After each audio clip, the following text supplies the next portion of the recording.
And it really didn't become a problem until I was on the dark web. When I started seeing things on the dark web, I think that's when those things kind of clicked for me and unfortunately led to my actions. But I haven't always had an attraction to underage people. Now, the 14, 15-year-old that you engaged in, Uh, it I think there were nude beaches involved, and it's not that the children were involved, but it was a public place and children were present in it. But anything outside of that, We are about to watch the parole hearing of a Utah man who was caught in a sting operation. You know, the classic Chris Hansen or fried pickle sting operation. Now, when he showed up, he thought that he was meeting with a 14-year-old girl. They arrest him and they find in his phone, listen to this, they find that he had already done this. He had successfully groomed and paid young children to be with him. But that's not all. They gave him probation. Yes, caught in a sting, found then proof that he had essayed, and they gave him probation. Now, while out on probation, they went and checked his phone, and guess what they found? Oh no, surprise, surprise, CP. So now he's serving his 3 to 100 year sentence and up for parole about 4 years into that sentence. Now, this is going to be a classic hearing. We're going to hear him make excuses, bring up religion, outright denial, and then ooh, well, I'll share the results with you at the end. Also listen to the risk score that they give him, the risk static 99 scam of a risk score. Anyways, let's go. you've got one commitment offense, case number 191911423, attempted rape, first degree felony. Carries a minimum 3-year sentence, potential life sentence. Based off of your history and then the offense, the board calculated a guideline date of 42 months, put you at May of 2025. The board's not bound by that date. They could hold you longer if they felt it was appropriate to do so. In regards to that commitment offense, this was reported in October of 2019. You had reached out to who you thought was a 13-year-old female. It was an undercover aid officer, and you engaged in sexually graphic conversation and made arrangements to meet up with who you thought was a 13-year-old. yes, sir.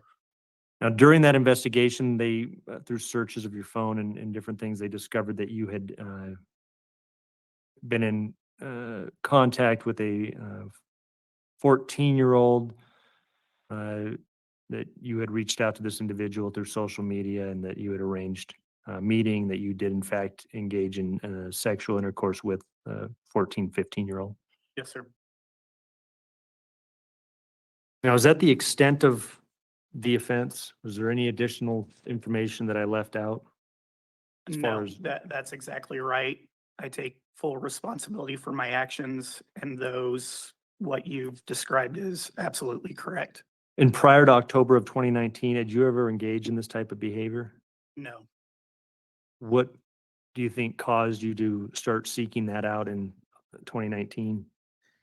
Um, there's a number of things. My family plays into that. At an early age, my father passed away, and subsequently, my mother developed bout of schizophrenia. Um, and because of those things, I felt like I had lost family ties, or in essence, dealing with a lot of abandonment issues. And even as an adult, there are a few situations where a few relationships, not sexual relationships, but friendships with people that really meant a lot to me, went through this process of abandonment with me. And I think I was suffering tremendously from it. Unfortunately, my thoughts at that time was, um, I I don't think I would ever commit suicide. Um, but the truth was I did have thoughts of why am I here if I'm not getting the success that I want out of relationships? And because I had contemplated whether me being on earth was important to me, I went the other route and just decided that I didn't care what I was going to do. And unfortunately, I think that ultimately led to these two interactions. And sometimes people will explain the exact same circumstances that you just described with traumatic childhood and coming to the realization that life may not be worth it for them, and start engaging in self-destructive behavior, drugs, alcohol. Uh, why did yours translate into deviant sexual behavior with minors? Because I had an addiction to pornography. I was exposed at a very young age, I would say about 6 or 7, and those habits just stuck with me until it got really worse. Um, I didn't engage in illegal activity until about 5 months before the crime.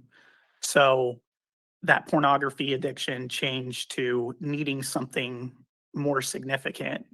And unfortunately, it boiled down to child pornography, um, and then just being okay with meeting up with teenagers, and that's the extent of it.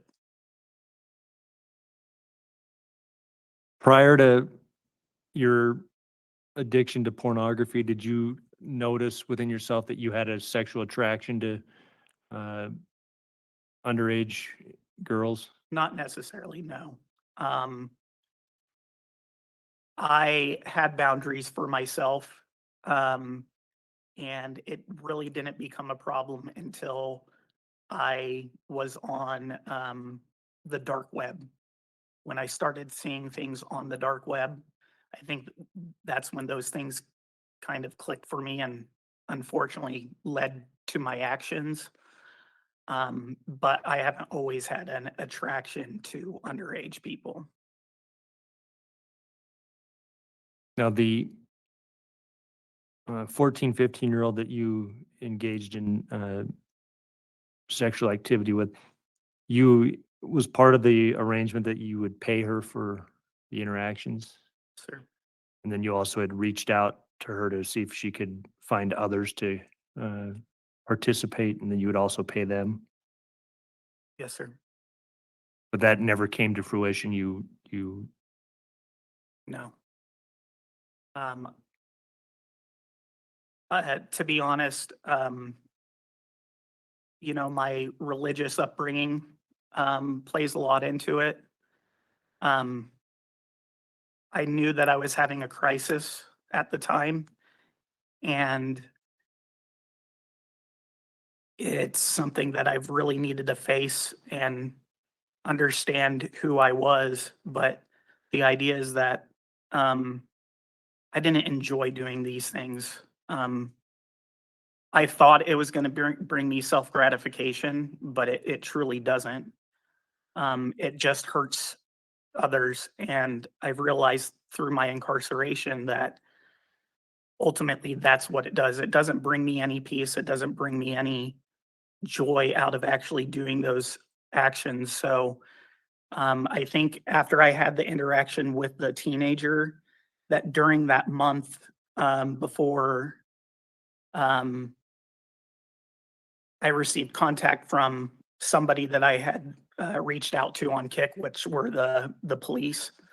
Um, I I was really trying to push myself away from that and stop doing what I was doing.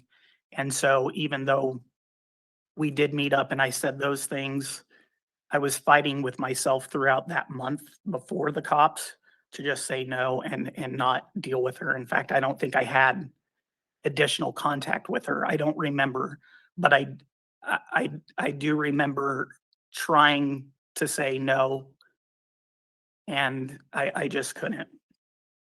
At the time that the offense occurred, did you have any thoughts of the harm that you were causing the victim? I didn't. And then since your arrest and your incarceration, have you put thought into that? Absolutely. I've read the victim impact statements, and I think the father was correct about me coming to prison. I'm actually very grateful for this prison experience. Um, Mainly because I've been able to tackle a lot of the um, therapy calls it thought correction or thinking errors, excuse me. I've been able to work on those things, and I'm truly in a grateful, happy place. Before my crime, I was taking medication for antidepressants, and suffering from anxiety. And after coming to prison and having the opportunities to do a lot of things in here, it's helped me correct those thinking errors. And I'm truly grateful that I did come to prison. The father was right about that. I should have came here. And I am grateful for coming here. Did you see the psychosexual evaluation that was provided to the board?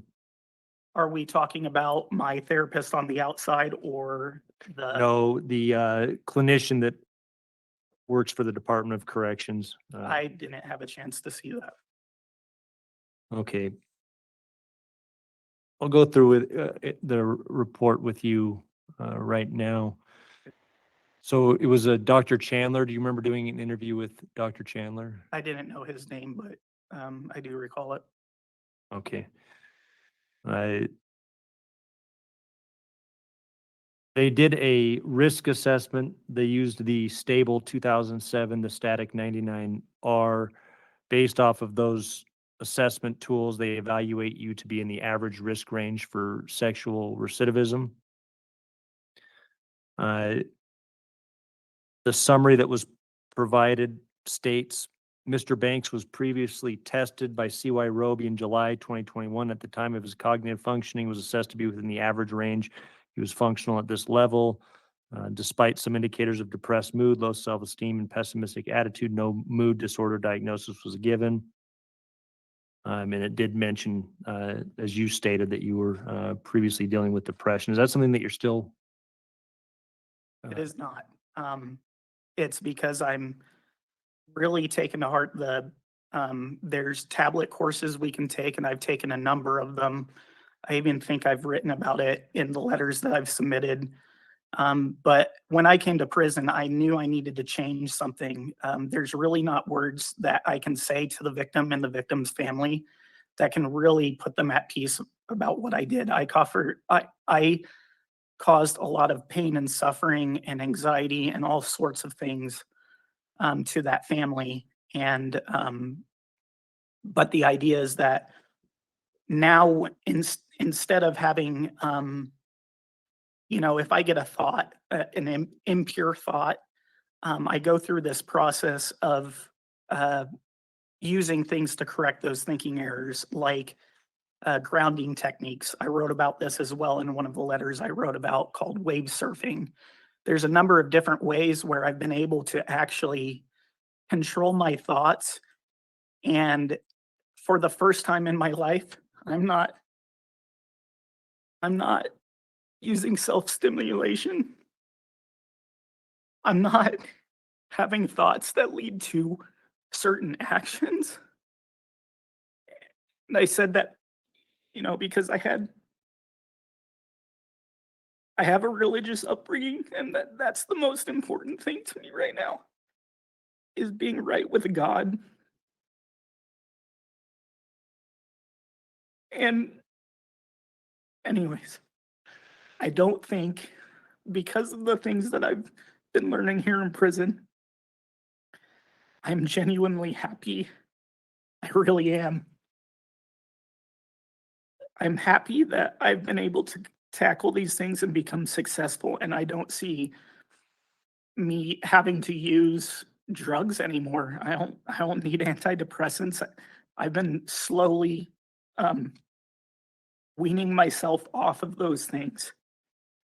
And I really don't think I'm gonna use them when I get out. Going back to the psychosexual evaluation, I'm going to read through the remainder of the report. It's not that long, just so you have the opportunity to hear it and respond to it. Sure. The report states, with regard to sexuality, the results of testing indicate that Mr. Banks has an attraction to female adults at ages 14 to 17. It's evident that he has acted on this attraction to teens with his charge, connected with a 16-year-old female for sex.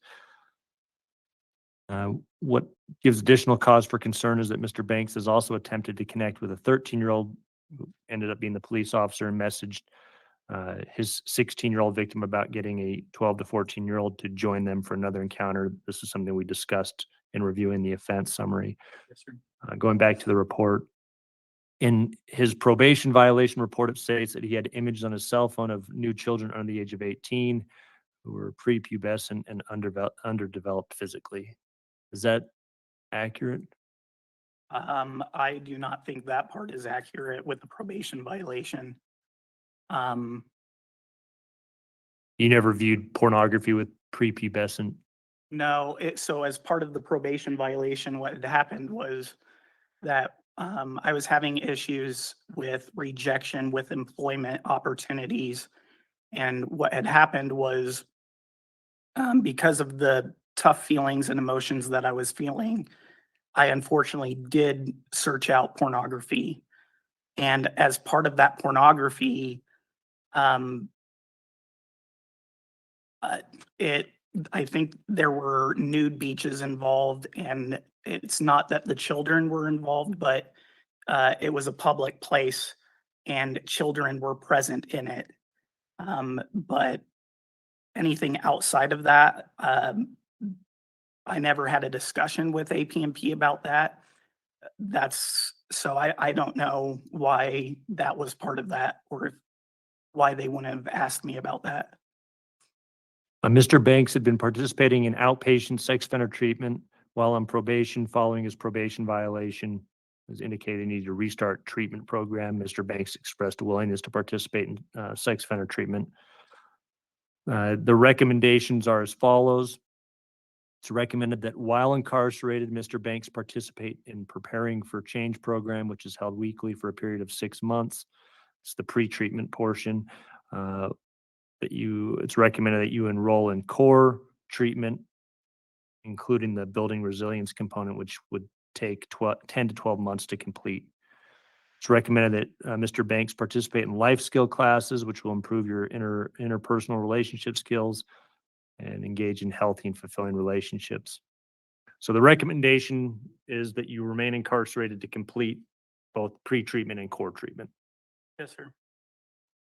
Any response to the report? No, I just want to point out that although I had this probation violation, I did I passed two polygraphs and two plethysmographs while I was in treatment.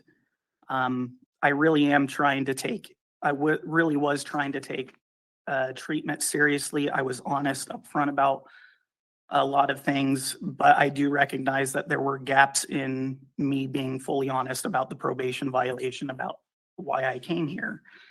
And my hope is that because I've completed individual treatment therapy on the outs, my hope is that you would do two things. Either allow me to finish aftercare. I think it's fair that I stay until May, until the matrix is complete, and finish the last part aftercare on the outs, or do a different thing where right now I'm in Davis Tech Welding. It's really important that I get this skill set, and I'm only 3 months away from completing that program. So if anything, if your decision is to have me do the treatment program in here, I would ask you to send me to a halfway house to complete it there. That way, during the time I can take the treatment program, but also have a job and start saving up some money to make it a little bit more successful when I get out. And then finally, because I have taken the individual treatment on the out and had completed it before my probation violation, my hope is that if you do choose to send me here to Green to do the program, I would hope that you would see that I don't need the pre-treatment program, but I would think it's fair for me to do the core program and just do the core program here. The board will have that information to consider, and to be straight up with you, given the nature of the offense, your probation violations, I would imagine it's going to be the board's position that you complete the treatment program here at the prison before you're released. Whether you complete pre-treatment, that's going to be up to the clinicians here at the facility to decide which program is appropriate for you. So you'll have to have that conversation with them. You submitted a board packet. Within that board packet, you provided information for the board's consideration. We'll have all of that to review. The institutional progress report was submitted to the board. It outlines what you've been working on here at the facility. Attached to that was a number of certificates of completion, all the various classes that you've participated in. The board will have that to consider also. Okay. Now, your guideline date is May of next year. In order to complete pre-treatment and core treatment, that would put you beyond your guideline date. The board will factor that into their decision also. Sure. I don't have any additional questions for you. Is there any other information that you would like to present today? Yeah, I just want a couple things of clarification, or just to talk about, just to show you that I am trying to make changes in my life. But I included a picture of myself mainly because I have lost 100 pounds since I've been here. So as part of my thinking errors, I've developed habits to really help me succeed when I get out. In addition,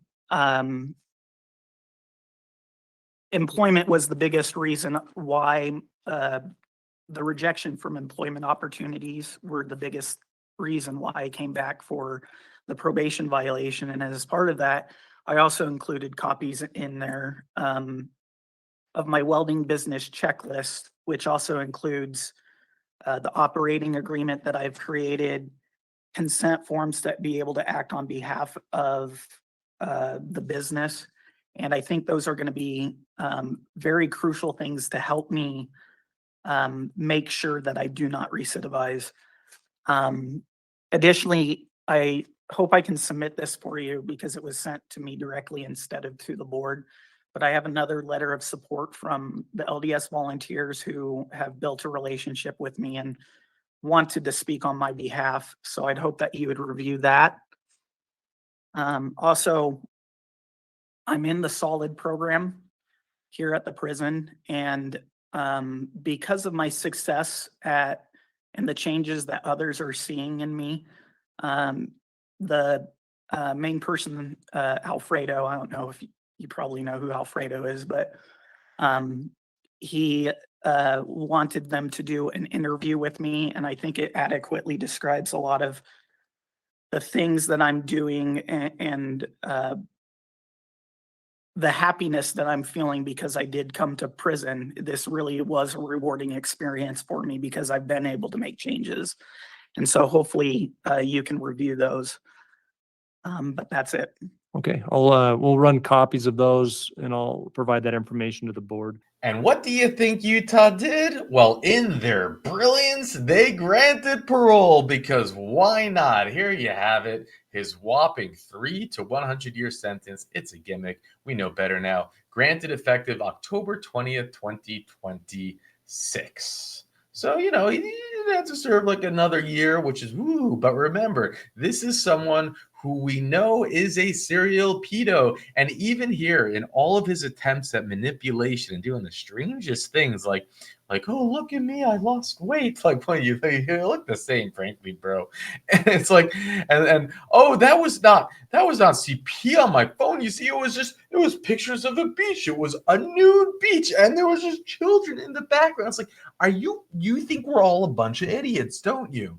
But he is getting the last laugh because maybe we're not idiots, but the parole board, they are a bunch of idiots. And, this is when you can just say whatever you want and get away with it. What were their reasonings on the piece of paper, the document?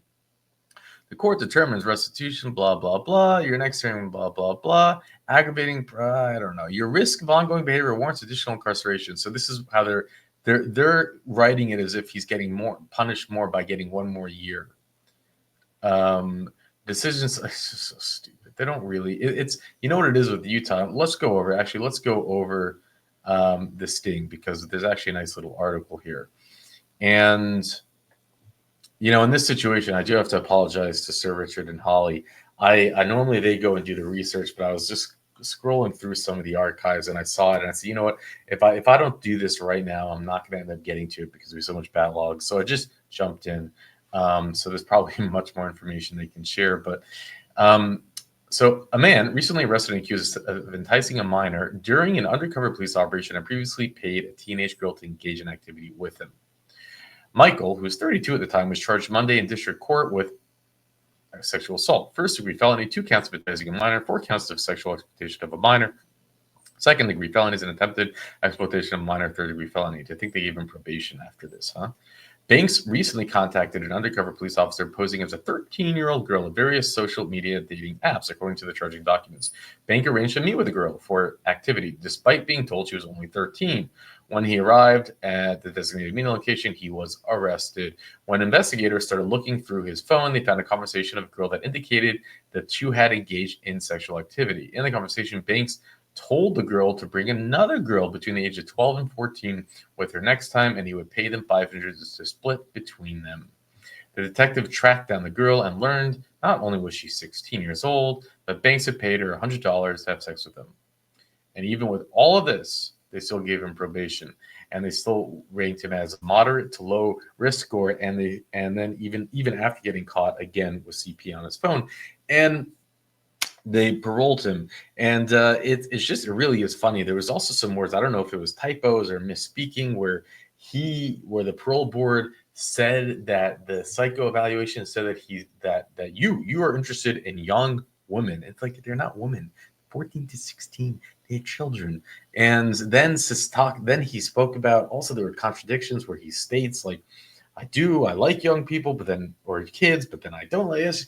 Anyways, the whole thing is a gimmick. It's all a joke. They don't care about our children. This is clearly somebody who is very dangerous and manipulative, highly manipulative. If you saw that, I'm only speculating in a situation like this. I ain't no doctor. I ain't no Dr. Grande. But come on, this guy's checking every box of danger, danger, danger. I live every day knowing that when I told my babies I loved them before leaving for work, that I was leaving them with their own real-life nightmare. Mr. Edward Trujillo has caused not only 1, 2, or 3, but all 4 of my children the same reality that both he and I lived in terror of with our whole lives. How could I allow such a person in my children's lives? How can I, as a child of such gut-wrenching pain, allow such a vile person to breathe their same air? It is my opinion that he should never be allowed to be in the same vicinity with any innocent child ever again. This individual has inflicted so much pain on not only my 4 children, but other children as well, and believe that he will offend again. I beg you to deny Ed this early release. Their nightmare was their biological grandfather, all 4 of their children, and he was handed down a 300-year sentence. Now, these sentencing guidelines in Utah, they're just gimmicks, because he's up for parole just 10 years into this 300-year sentence. I'll unpack it with the details at the end. In regards to your offense, I show case number 121901640. I show on December 30th, 2011, an officer responded to the home of a woman on a report of a sexual abuse involving the 4 children, ages 8 to 17, She identified the perpetrator as Ms. Trujillo, who was the stepfather and children's grandfather. One of the victims stated that he had sexually assaulted him. She sent text messages to him and asked him about the abuse. He admitted in text messages to the abuse. He checked himself into a health center and he was there for several days. The other victims were also reported sexual assault. One of the victims did not at that time, but then later did so. Is that correct, sir? Yes. Anything you want to say about the offense? No.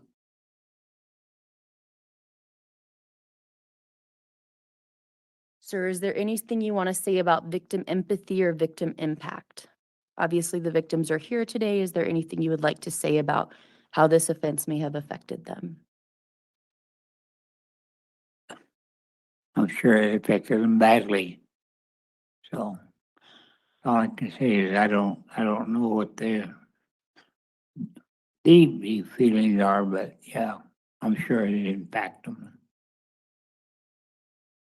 Sir, and that's the offense for which the board has jurisdiction, but I show multiple sex offenses throughout your criminal history. Anything you want to say about that? No.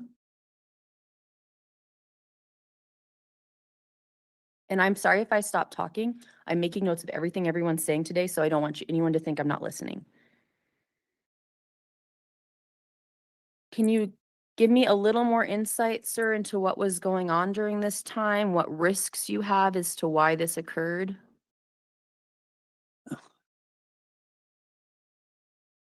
I don't know. It's happened. So, but I'm sure some of it had to do with alcohol. So Were you drinking at the time? yeah. Were you drinking heavily? Oh yes. Has alcohol been an issue throughout your life? Definitely yes.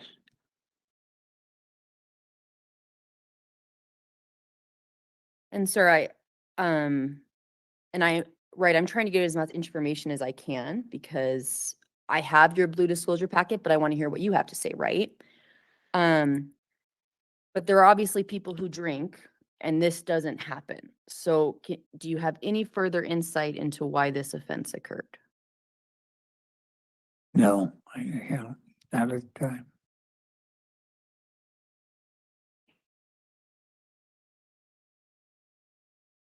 All right, it looks like we're going to have two victims speak today. Is that correct? Whoever would like to go first, we'll have you just go to the microphone, okay? All right, so we're going to take victim testimony and then I'll ask for your response, okay?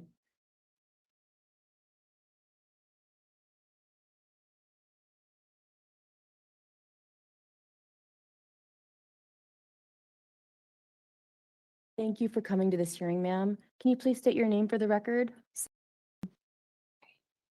And I'm going to go ahead and swear you in just like because this is an official proceeding. My name is Kelly Perry. If you could please raise your right hand. Do you swear or affirm that the testimony about to give is the truth, the whole truth, and nothing but the truth? I do. Okay, ma'am. Please make any statement you would like to make today, and thank you again for coming. Thank you. I appreciate you letting me read my statement to you. I am the daughter of Vera Trio. Ed married my mother, and she was with him until she passed away in the September of 2010. On behalf of my family, I request that you deny Edward Trujillo an early release.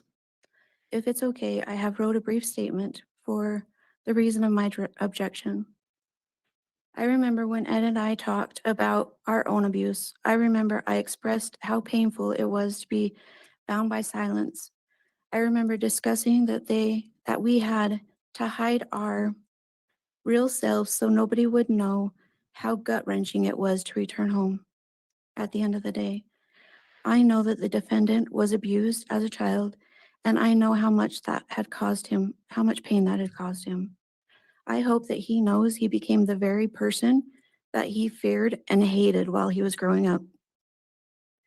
I see my children now and wonder what they would have become if they had not known Ed.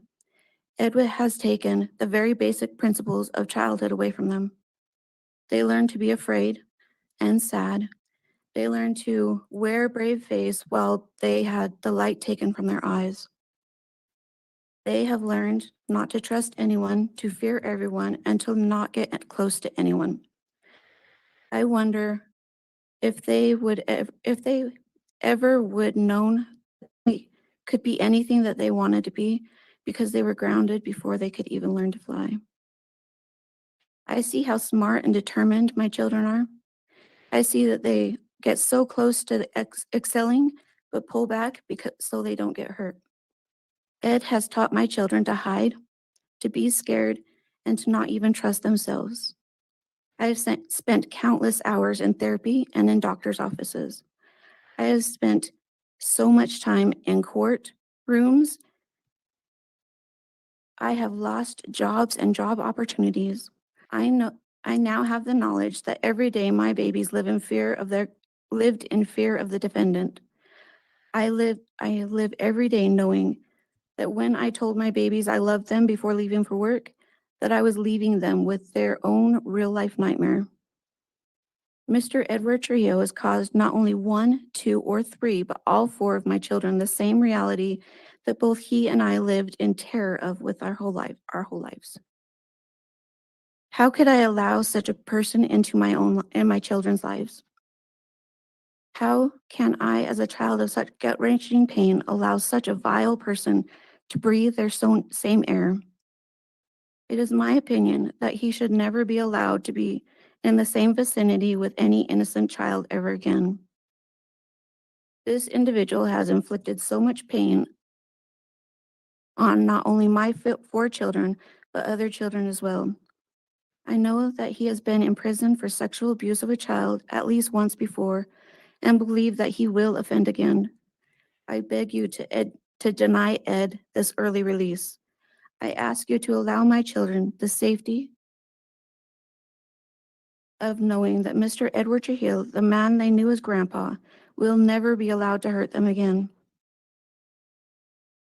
Since receiving his parole letter, I have awakened every morning in physical pain, reliving the events that led up to Ed's incarceration. I hope that you allow me and my family the peace to know that he will remain in prison for the rest of his life.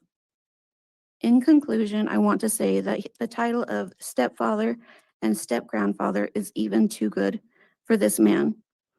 That although my children have been victimized by this man and are currently living with the effects from his abuse, that they are survivors and that I am unbelievably proud of them. Thank you for your time. Thank you, ma'am, for your statement. And like I said, I've been making notes of everything you've been saying, okay? Thank you. It looks like we have another victim as well.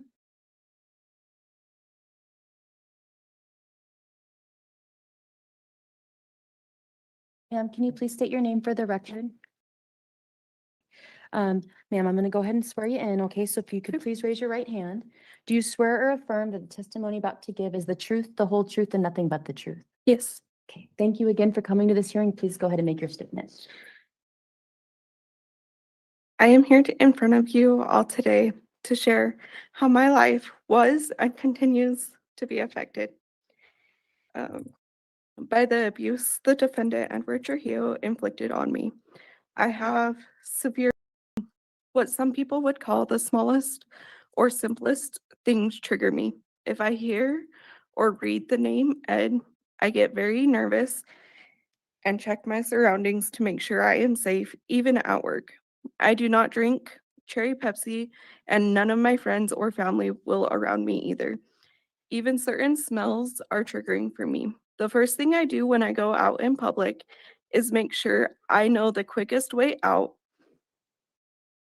The defendant used to tell me that I could never find someone who would love me and that I'd probably have to marry him. The words, "You'll never find someone who will love you," ring in my head on repeat.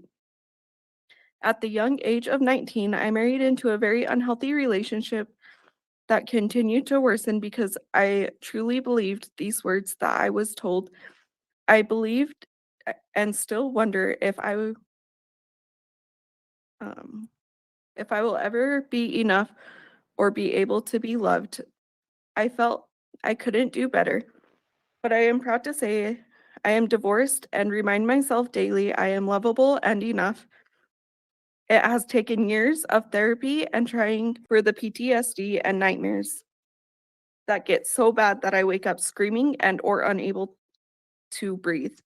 Needless to say, it is very hard to sleep. In fact, the couple of times I did tell my mom something was wrong, she did ask questions, and I didn't want my parents or any adult to find out what the defendant was doing because I was deathly afraid that he would hurt my family and I. I would also like to say that the defendant has only served about 12 years.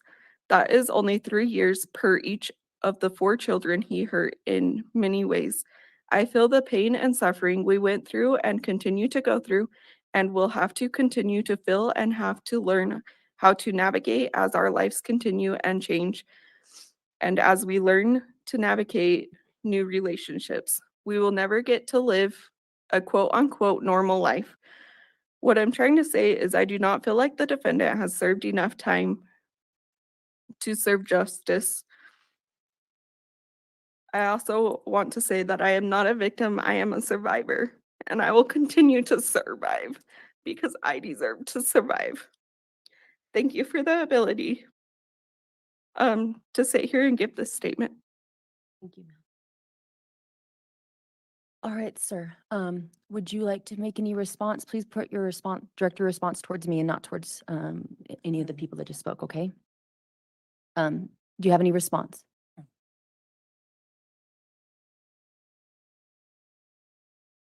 All right, sir, I show restitution owed of $20,864.21. Are you willing to pay that, sir? I showed restitution owed of $20,864.21. Are you willing to pay that, sir? Don't know how. Sir, I'm a hearing officer. I make recommendations. The board ultimately decides. But I've never seen them grant parole without some kind of no victim contact condition. Would you abide by that? Yes. All right, sir, I want to make sure we get to the sex offender assessment and the medical report. Do you remember receiving the sex offender assessment? It's the assessment. It talks about your risk level and what they're recommending. Yes. What did you think of it? Oh,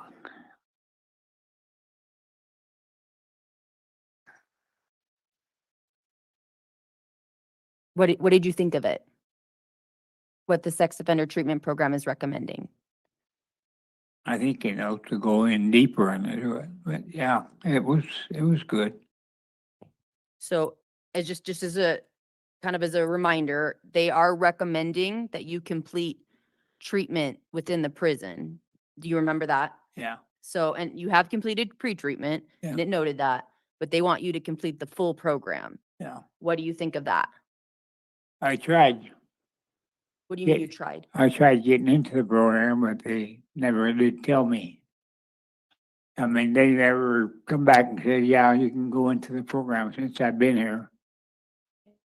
So, Well, and I would note that the board prior to this hearing only was ordering pre-treatment, right? And they were ordering the sex offender assessment to see what the sex offender treatment program was recommending, and they're recommending the full program. Do you think you need the full program? yes. Okay.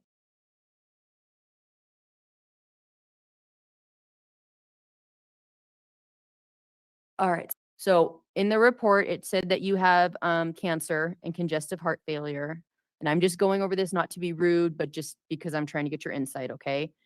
It noted that the cancer has spread, and that you requested comfort measures only.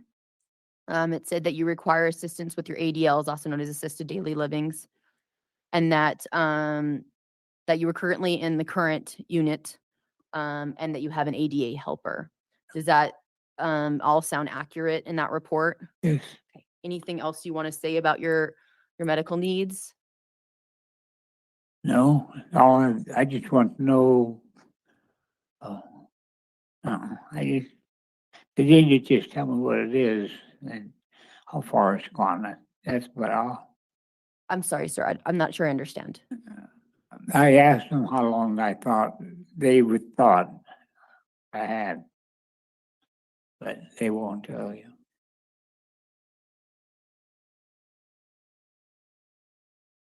And that's the only information I have, is just basically, it sounds like what the information you have, which just outlines some of the medical needs.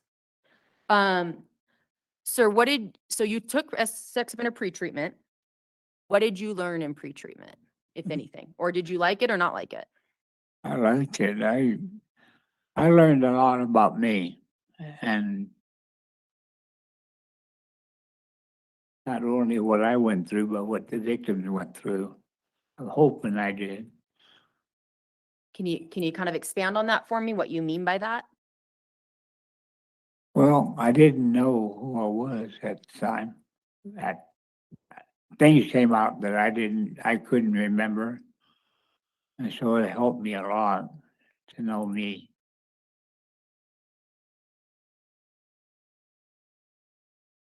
Did you learn, part of that program is about your risks, right? And when I began this hearing, I was asking you a lot about your risk, and I didn't feel like that you really identified any risks. Did you learn anything about those in that program? It could also be more in the core program, which is the longer program that they're recommending.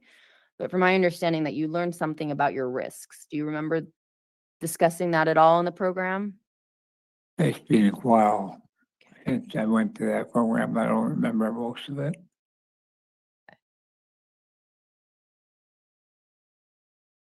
Okay, sir. One of the things the victims spoke about was if you were ever paroled, having, contact with children. And I think if you are paroled, I'm not the board ultimately decides, but that it is very likely that you have what are called sex offender A conditions. Have you heard of those, sir? It's okay if you haven't. Those conditions include, no contact with children. Would you abide by that, sir? Yes.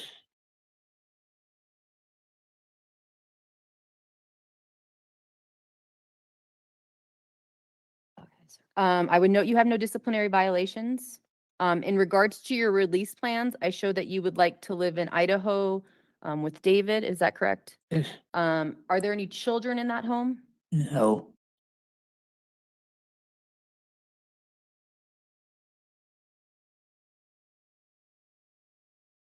And obviously that's out of state, right? So if you are paroled, once again, I don't know what the board will do, but what you need to look into is called an interstate compact. There's a fee attached to it. There's a process, just so you know that that's something you will want to look into with your case manager if you are paroled, okay? And I'm not saying that's what's going to happen. I'm just telling you how that works. I would also note the board received a letter of support. All right, so those are all of my questions. From here, I'm a hearing officer. I make recommendations. The board ultimately decides. They're made up of 5 members. 3 of them have to come to one decision. That's the decision of the board. You should get that in writing within 2 to 4 weeks. I would note your guidelines, sir, is 228 months or February 25th, 2031. The best way to think of that is a suggestion. The board ultimately decides, okay? It's based on a number of factors, obviously one of them being your offense, and the board can go below that date, above that date, the same date they ultimately decide. The expiration of your sentence, meaning the longest time the board could have jurisdiction over you, assuming no other offenses, is 2312. Do you have any closing comments or questions for myself or for the board? No. Okay. Well, I appreciate everyone's comments today. I've made notes of all of them. We'll go ahead and conclude. Thank you.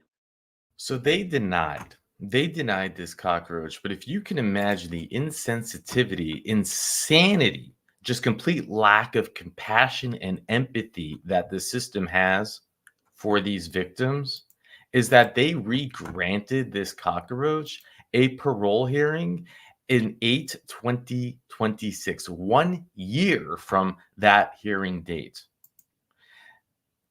Now, I don't know if this parole board reads the notes that the parole interviewer leads. I love this interviewer. She is, from what we have seen of her, she is the GOAT of Utah. I mean, if you haven't seen the hearings that I'm referring to, where when she gets upset, she actually shows it. If someone crosses the line talking to the survivor, she shows it. She stands up. I call her the mama bear. And I'll put the links to that in the description if you want to see it. But I don't know. What she does is she takes notes and gives it to the 5-panel board. The 5-panel board now maybe they don't have a better system, because we cover hundreds of hearings every week, hundreds and hundreds and hundreds. So they just get some pamphlet, they get a folder, they check boxes, they just click things. And in this case, they're granting another hearing in a year. Maybe it's because of his medical condition. Maybe he won't make it a year because of his medical condition. But if you had read the notes where she has to say that when she received the parole letter, what that did to her, how she would wake up every morning in pain, reliving the events that led up to the incarceration. This is from the survivor speaking. And now she's going to have to wait a year for the unknown. Do you know what that can do to her? Just say no. Just say no. Have compassion for the victims. Have compassion for the survivors. He does not deserve compassion. He has one chance, one unique chance to do something redeeming in his life. He's dying. Whether he dies in prison or he dies outside, he has one chance. It doesn't take that much to say, you know what? I don't deserve parole. I don't want to put the victims through this. Maybe I can have some form of redemption by just saying, I'm just going to die here in prison. He could do that. He doesn't do that. No, he does nothing. What we saw is a monster. It's a monster through and through. This thing does not deserve to have another chance at parole. How come the system put in place does not see what is so obvious?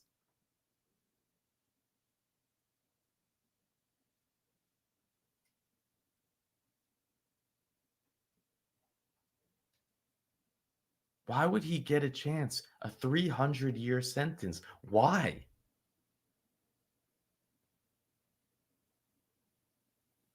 Make it make sense, but it won't make sense. It doesn't make. We're just sheeple. We're not the decision. We don't have PhDs. We don't understand the inner workings of the system.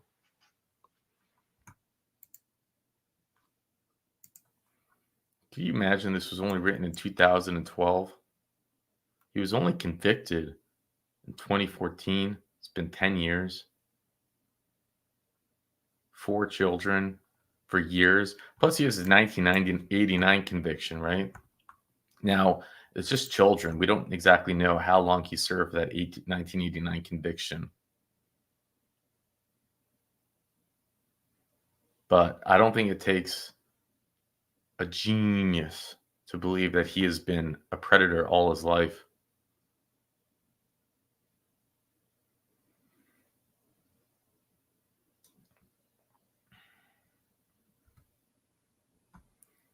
He said nothing.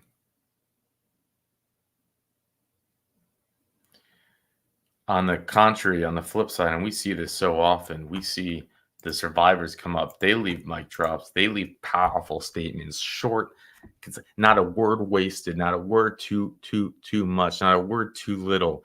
And they talk, and they both end it. We're not victims. We're survivors. We're survivors.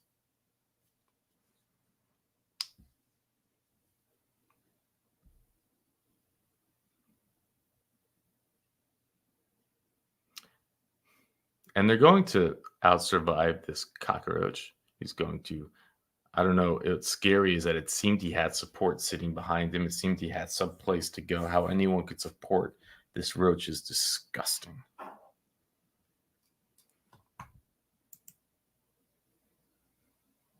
It's unbelievable.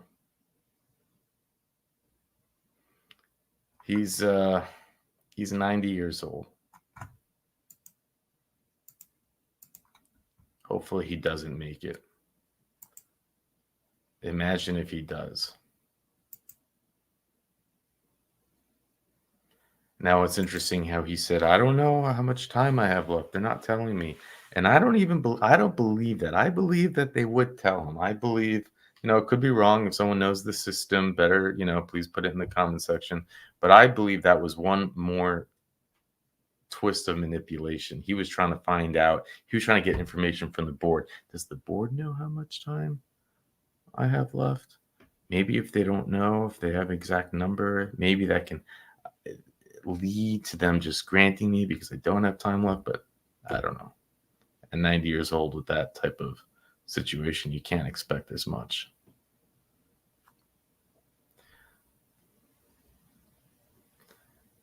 And this is why we do this, so we can just show how messed up the system is. And